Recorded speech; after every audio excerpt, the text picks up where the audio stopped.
రాష్ట్రాలు మీసేసారు కమ్మటి, ఆ విధంగా చెప్తున్నారు. అంటే ఆ విధంగా చూస్తే 6 ఆ కోణంలోకి వెళ్ళిపోయింది. 16లో 6 అటు పోతే 10.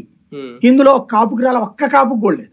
ఫస్ట్ టైం ఒక్క కాపుకి కూడా లేదు. ఒకప్పుడు కాపు పార్టీగా 88లో 4 పార్లమెంట్ స్థానాలును 7 ఎమ్మెల్యే స్థానాలు గెలుచుకున్నటువంటి పార్టీ ఇప్పుడు ఏమీ లేకపోవడం అన్నటువంటి పరిస్థితి ఏంటి? అది బాగా నెగిటివ్ అవుతుంది. ఇవన్నిటికీ ఎవరు డైరెక్ట్?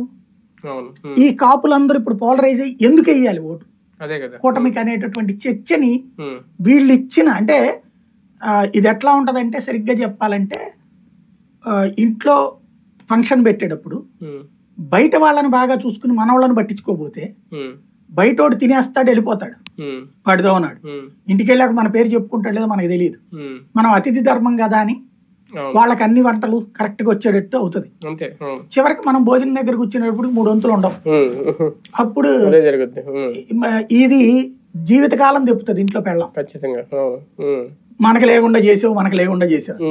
ఇప్పుడు ప్రస్తుతం కాపుల పరిస్థితి వాళ్ళని వాళ్ళు తెప్పుకోవాల్సి వచ్చేటట్టు. అంటే జనసేన విషయంలోనే కాదు, టీడీపీ విషయంలో ఈ 21 స్థానాల్లో కూడా ఆ ప్రాబ్లం జనసేనకు ఉంటుందా? వీళ్ళు కలుపుకులు వెళ్ళలేకపోతున్నారు కాబట్టి టీడీపీ ఓట్ బ్యాంక్ ఎంతవరకు జనసేన ట్రాన్స్ఫర్ అవుద్దంటే అది కూడా చెప్పగలం ఖచ్చితంగా. ఎందుకంటే మీకు పొత్తులలో 50